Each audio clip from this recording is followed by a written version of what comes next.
influenza viruses. These viruses usually and easily change or mutate.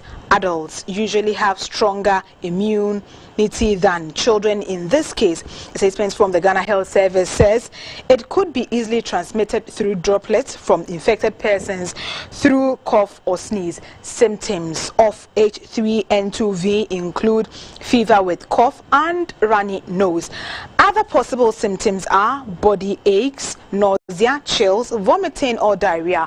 H3N2V can sometimes cause severe illness like pneumonia, which can lead to hospitalization or death in a related development. The Ghana Health Service has suspended all football games, including the Accra Hearts of Oak, who appear to have been exposed to influenza A subtype H3N2V. The suspension came after the club reported an unknown illness that left them with only 16 players available for their midweek match against BBN Gold Star. We will now speak to Dr. Frank Dodo. He's a public health specialist at the police hospital. Hello, good afternoon, Doc. Hello, good afternoon. How serious or prevalent is this spread?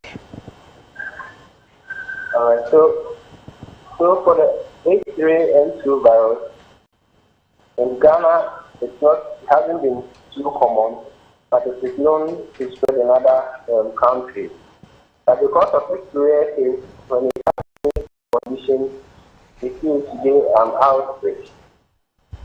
And because of the way it can also spread easily among cluster of humans, then it becomes a condition of public health importance, of which within we as a country have to take interventions to control. How different is this virus from other viruses with similar characteristics? All right, so when it comes to some of these viruses, the main differences may be a bit more molecular. To look at the molecular substance of the virus that is causing the condition. But usually the presentation, that is how people may feel when they get infected, will be the same.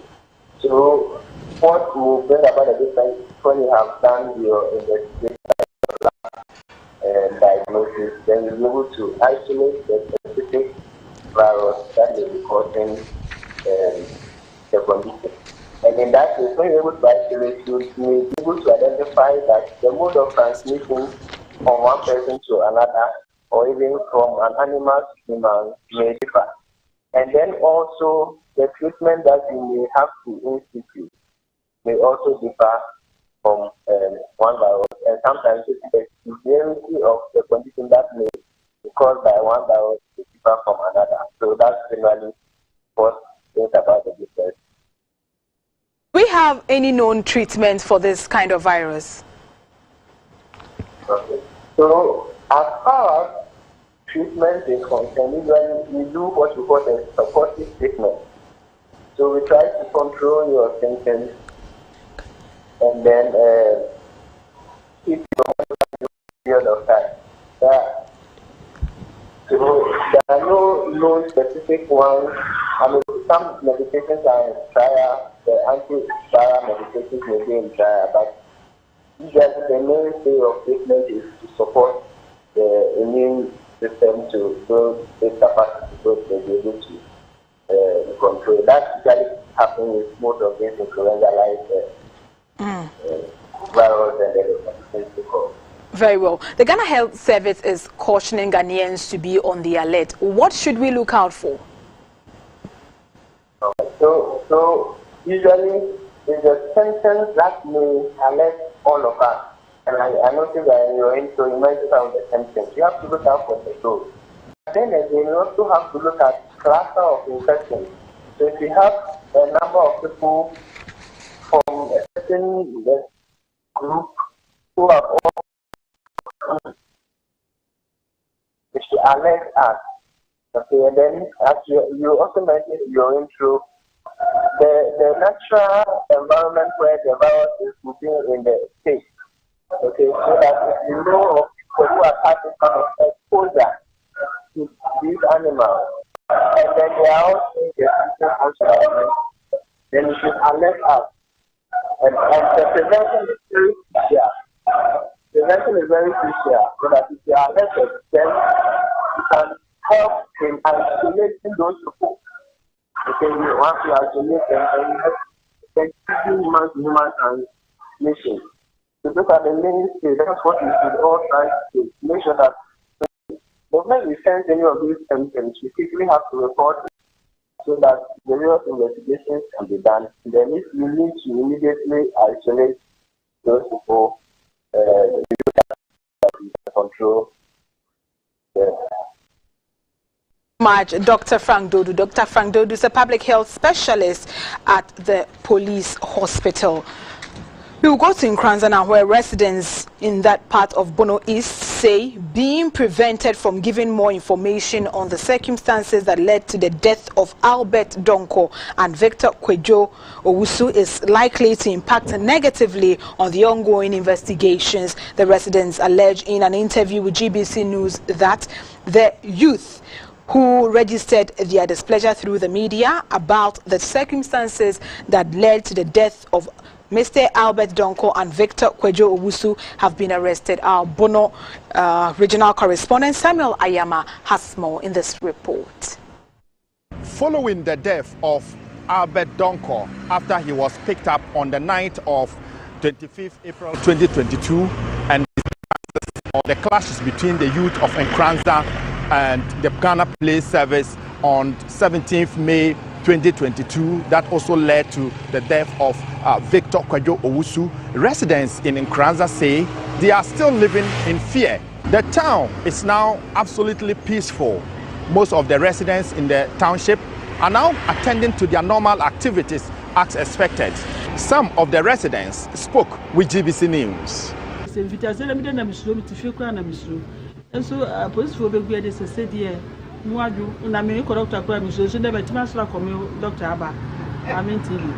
is Suno, a confirm Kaka, a confirm Ama to say Timothy, a bad Jumum Kaka, the young man. My first lady, a day serious, name Hupa, as I say, dear, it's a Bibia perform.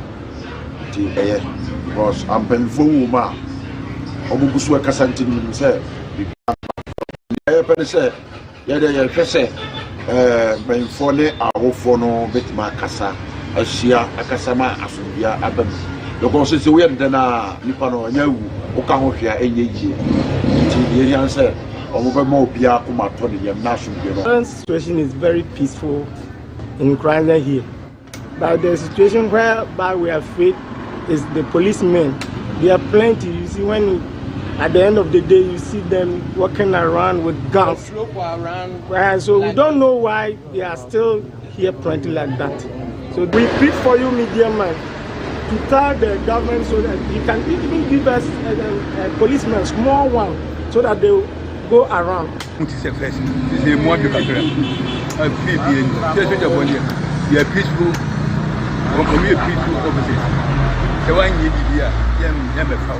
How you answer? So that body of her, the best say we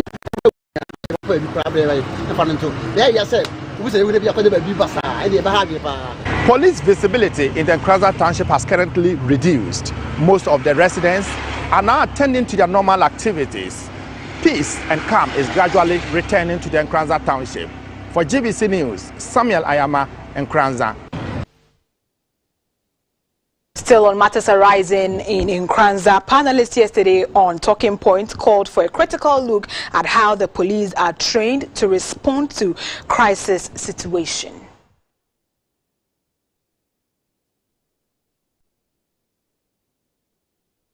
Based on what intelligence and under what circumstances was he shot? Because so far as we are concerned, they got to his home at 2 a.m. His mother was there and another relative, and they took him away. They even attempted, and according to them, they came in an unregistered vehicle. They attempted the police, and police said no, they were taking them to a third police station. Only for them to hear after 3 hours, that is at 5 a.m., that he was killed when they took him, according to them, to show him where the others are, and he was caught in the crossfire. Okay, so in the midst of all of this, there's a historical antecedent to this very issue. Let's not forget Manson Kwanta at Asawasi. Some Zongo boys were killed by the police and labeled as armed robbers. And the guns were even displayed during the news conference by the regional police command for everybody to see, only for an inquiry to go into it. And in the end, they said no, they were not armed robbers. Go there, give them money, shake their hands, and it's business as usual. Ejura and all that. So the youth in the area feel that the same that happened in Tamale, Ejura, Masi, and other places would happen to them. Policing is a very difficult and challenging job,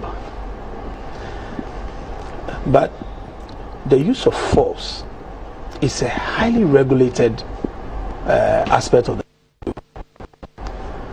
the standard test has always been that it has to be necessary,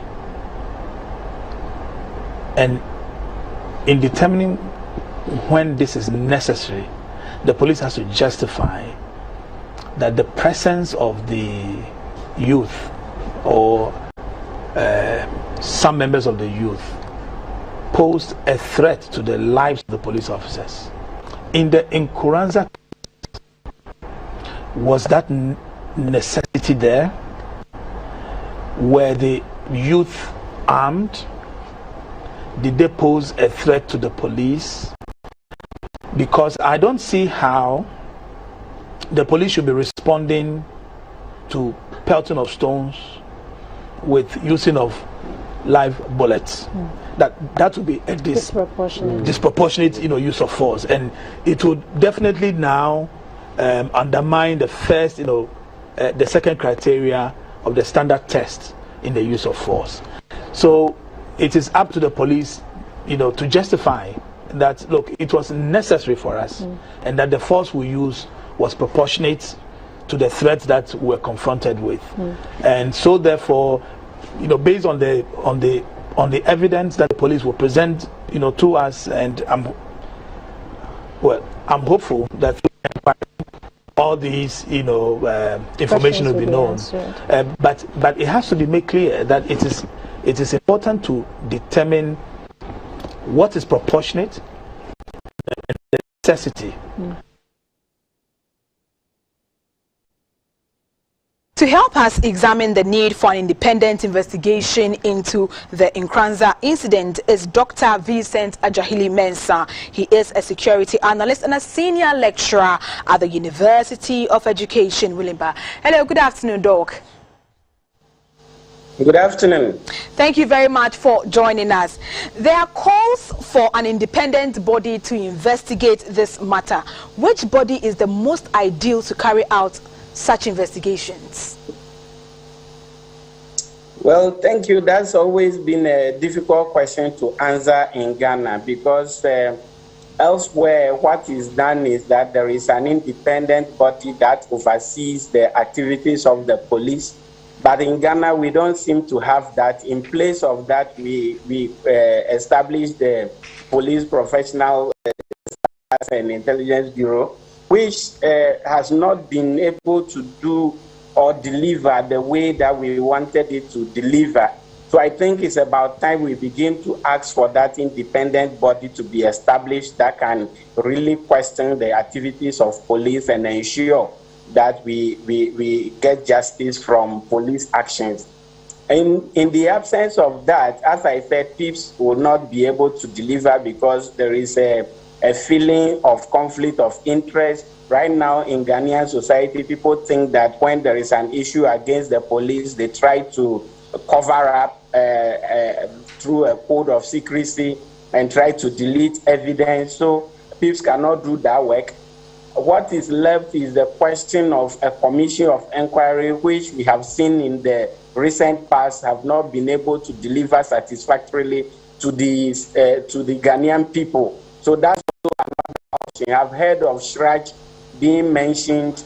I can trust Shraj to do a good work. The question is, what will become of their report and how that will be enforced. But I will trust, in the absence of everything, I will trust a strike investigation than a commission of inquiry at this point in time. How can trust be restored back, especially first of all to the family members of Albert Donkor and then to the people of Nkranza?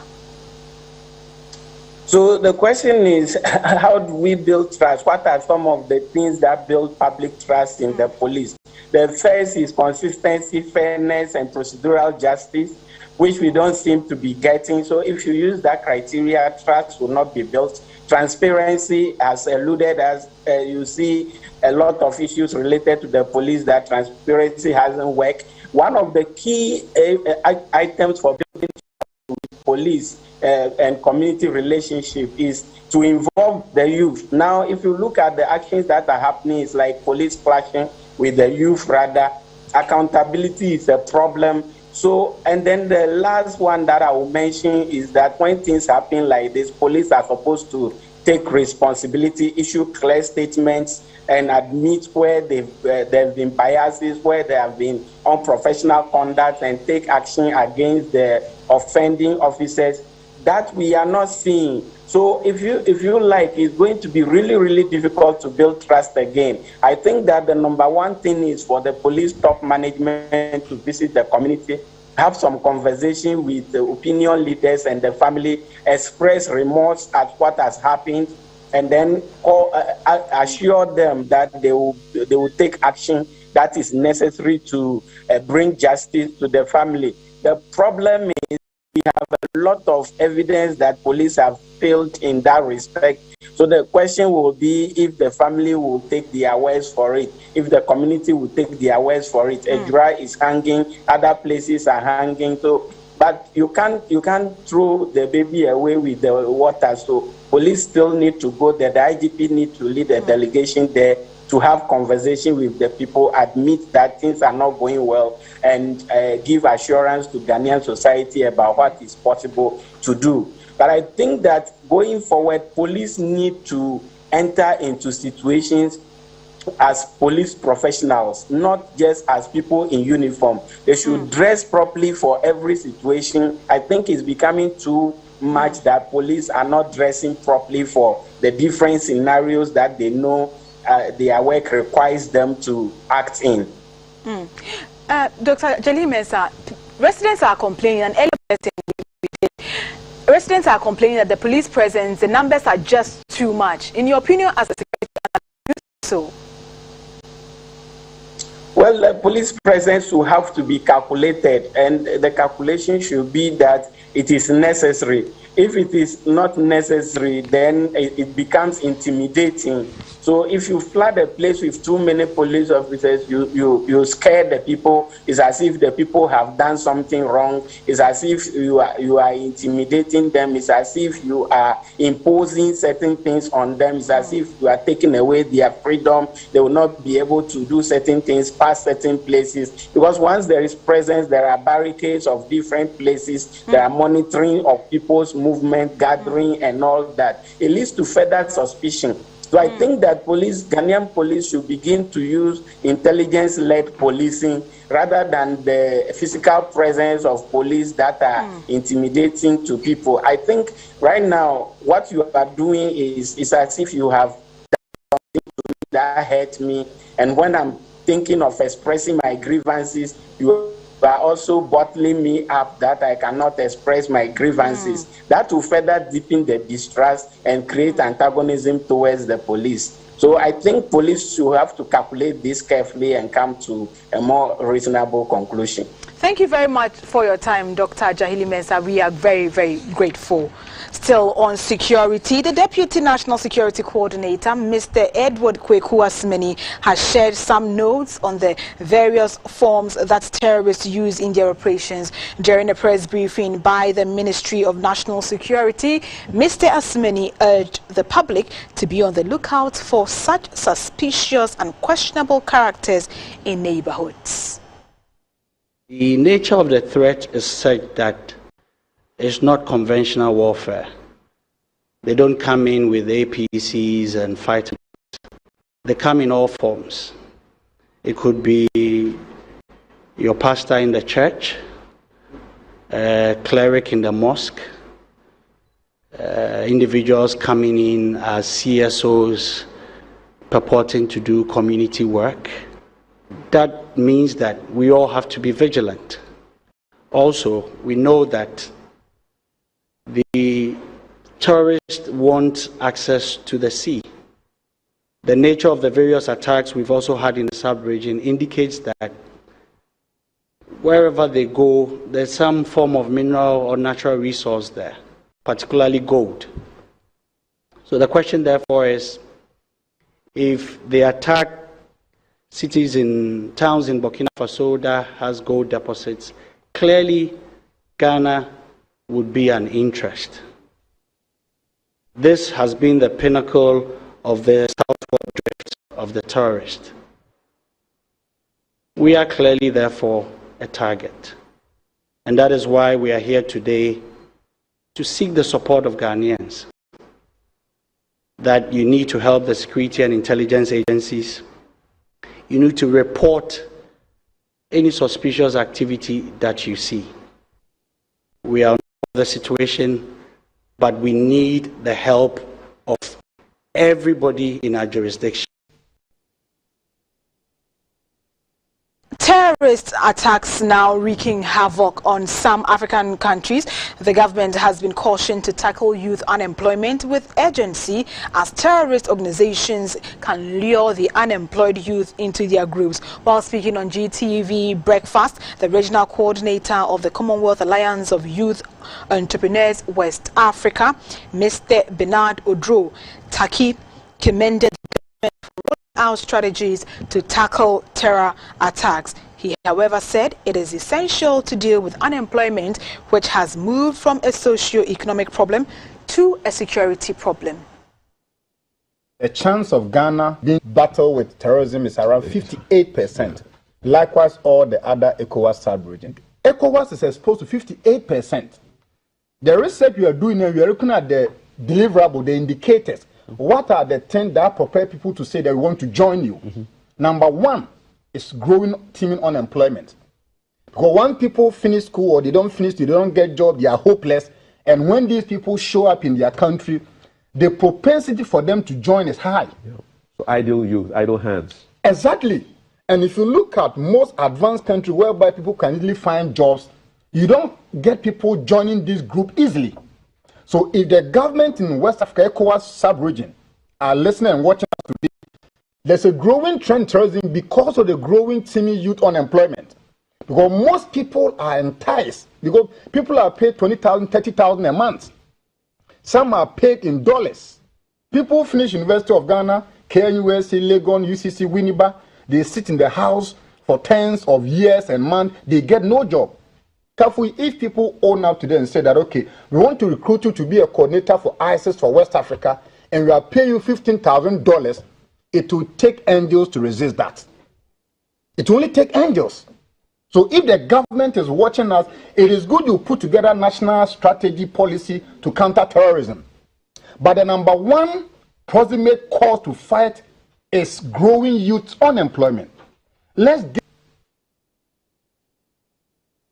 The Minister for Works and Housing, Mr. Francis Asensubuachi, says government has released 450 million Ghana cedis to help solve the perennial flooding in the capital. The money, he says, would be used in widening drains, desilting gutters and clearing of waterways for the easy flow of water when it rains. He made this known when he visited some areas affected by Saturday's rain.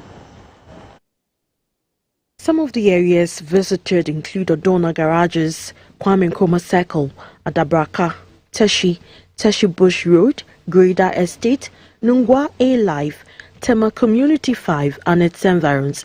According to residents, there were no casualties recorded after the rain, but they are still counting their losses. The Municipal Chief Executive of Lejokuku Municipal Assembly, Mr. Mordecai Kwashi, says most of the residents in the area have been rendered homeless. He said the Assembly is creating awareness for the demolition of buildings on waterways to prevent future floods. The task force is even engage on night patrols to ensure that people don't dump refuse where they ought not to dump refuse. But I think more needs to be done by way of behavioral change education. All of them have been informed that there will be a major removal, and then so they are aware that we'll be doing that. In fact, they were expecting us to act on Friday. We had hoped to be able to do it on Friday. However, we didn't have the time to do that after doing the demolition on the managed junction. The Minister for Works and Housing, Mr. Francis Asenso-Boakye, says government is working to end flooding in the capital, but indiscriminate dumping of refuse and solid waste is hindering government efforts. The haphazard development of our communities. Whenever you are supposed to build, you have to go and request for a building permit from the district assembly. But most people don't do that. They just build anywhere they like. But it's the responsibility of the district assembly to make sure that they issue permits, and whenever permits are not issued, they should be decisive and pull down any structure that is not built on a approved piece of land. The Member of Parliament for Tema East, Mr. Carlos Ahinkwa, says government is working to support residents in communities in Tema Community 5 who were rendered homeless. He said measures are being put in place to end the perennial flooding in the area. When the water is pushing through the bush into people's homes, it pushes alongside snakes and other insects who are not aquatic or who cannot live underwater. Every year when there's major rains in our country, we see this thing happening. It is affecting us somehow, and it's affecting the health of the people also.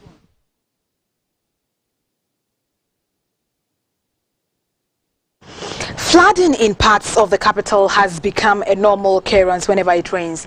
Just last Saturday, a downpour wreaked havoc in some flood-prone areas in Accra. This phenomenon is attributed to the inefficient nature of our drainage system, indiscriminate disposal of waste, and poor management of solid waste. After a series of consultations to find a lasting solution to the challenge, the Ministry of Works and Housing, in partnership with the World Bank, initiated the Greater Accra Resilient and Integrated Development Project. The project is expected to improve flood risk management and solid waste management in the Odo River Basin of Greater Accra. We are joined on the line by the Communications Director of NADMO, Mr. George.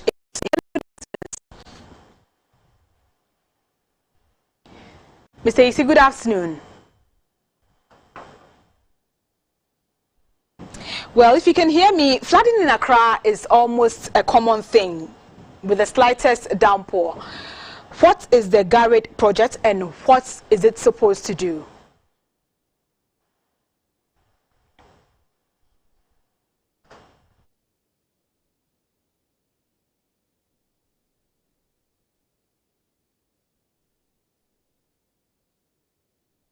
We get him.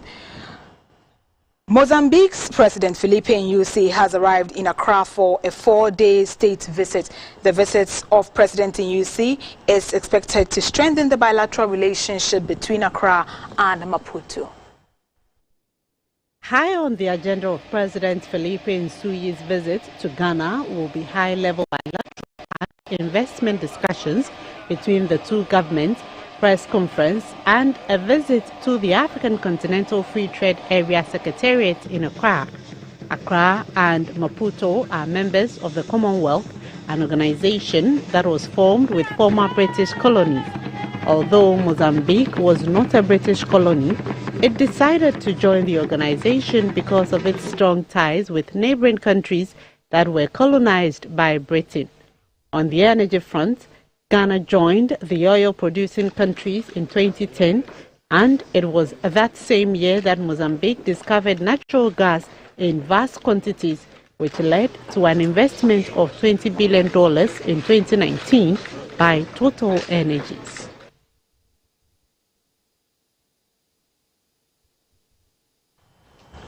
You're watching News Hour live on GBC News, your news and governance channel. Time to make way for business with your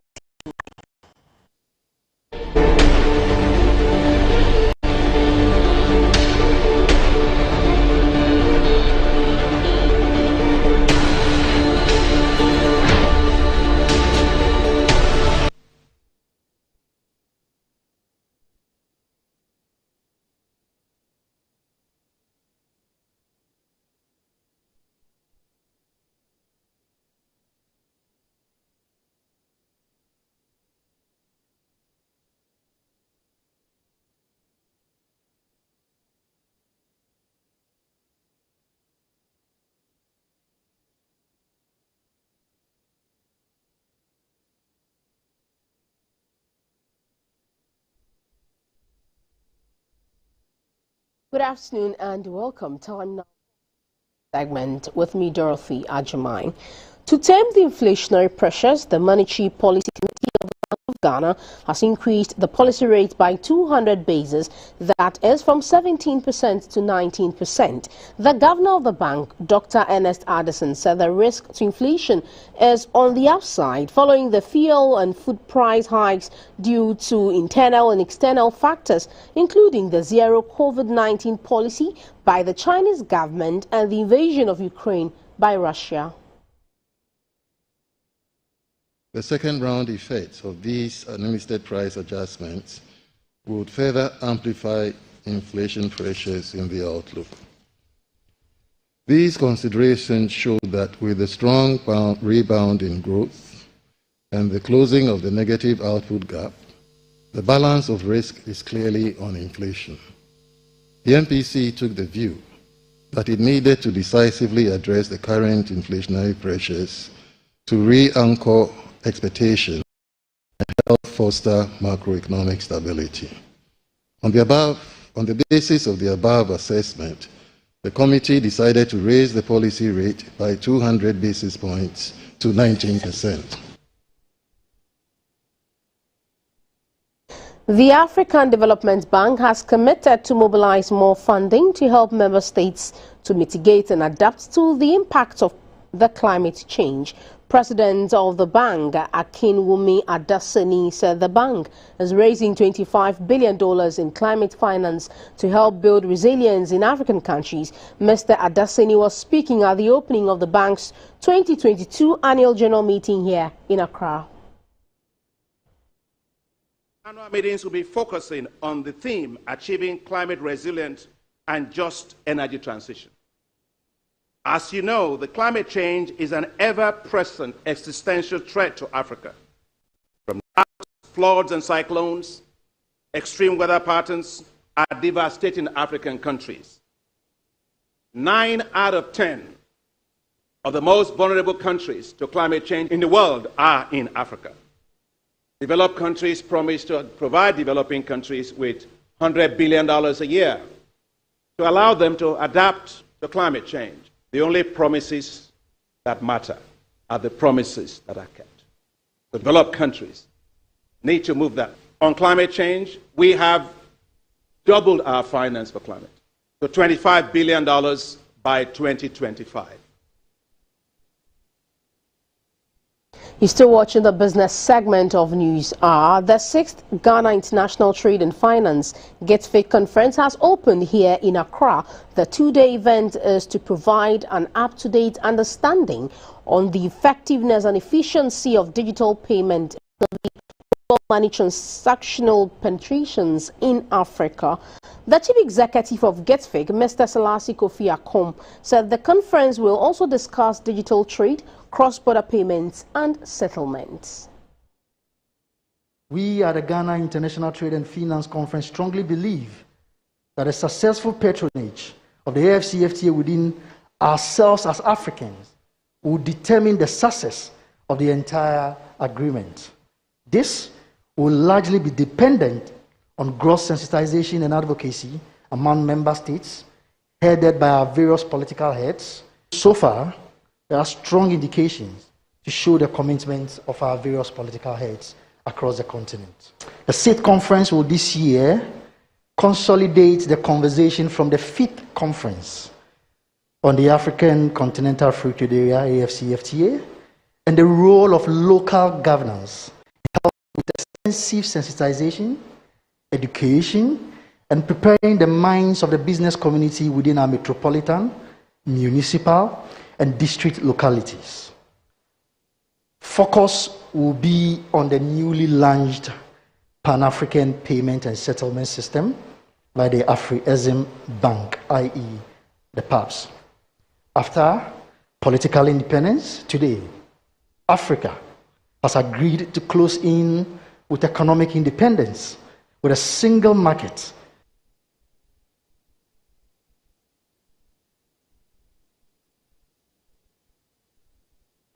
West Africa's attempt to create a common stock exchange is slowing. The protraction is attributed largely to the English-French division on the ECOWAS bloc, the same force hampering the sub-region's efforts at creating a common currency. Maurice Ogbete reports. Accra is hosting a lot of conversations around the African economy. There are discussions currently ongoing about how inflation is impacting the African sub-region as a result of the Russian-Ukraine war. Here at the Movenpick Ambassador Hotel, there is also a discussion on how to have a common stock exchange for the ECOWAS sub-region to aid cross-border listings. This particular process has been on for the past 15 years, and the managing director of the Ghana Stock Exchange, Mr. Eko Afedi, seems worried about the delay. He blames this whole delay on the lack of political will from the francophone side of the ECOWAS bloc. We got to the stage where we've done sponsored asset rules approved by the regulators. We moved to the second phase, which to us is the most important one, where we can allow trade across and also allow IPOs to trade across. We did the rules approved by the West African regulators. ECOWAS came in, wanted to do it as an ECOWAS project. Anytime we got to the stage where certain decisions had to be taken in order to get this rolling, then we had issues with the francophone countries. So the way forward, and that's what I've been discussing with the regulators, is let's still go ahead with the integration and let the countries that are ready join. How do you ensure that this whole conversation comes into reality? Kobi Benchi Enchel is the head of investment banking at Stanbic Bank. There is no one solution, okay, but there are many options that could be explored. So you would have heard reference was made to the AFCFTA, which came up with this Pan-African payment system as a way to allow people in different countries to be able to trade, okay, by paying for the goods and services in their home currency, okay, and then getting value for it in the other currency. Okay, that's one solution. There was reference also made to the ECO, which was a single currency that was mentioned, or was an initiative by the West African central banks many years ago. It's not come to fruition. We're still waiting to see what happens out of it.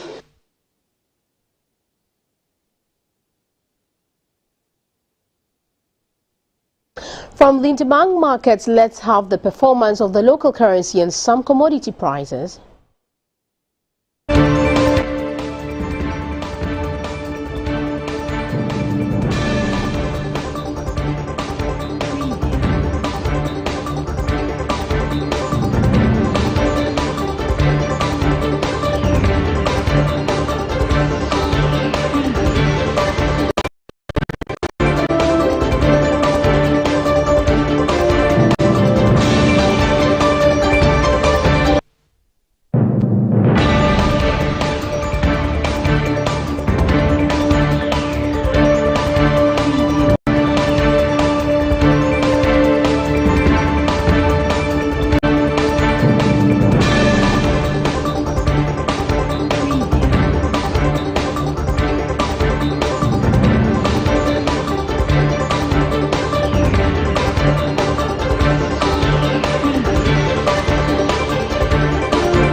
That's it for the business segment. The international news is next. Please stay.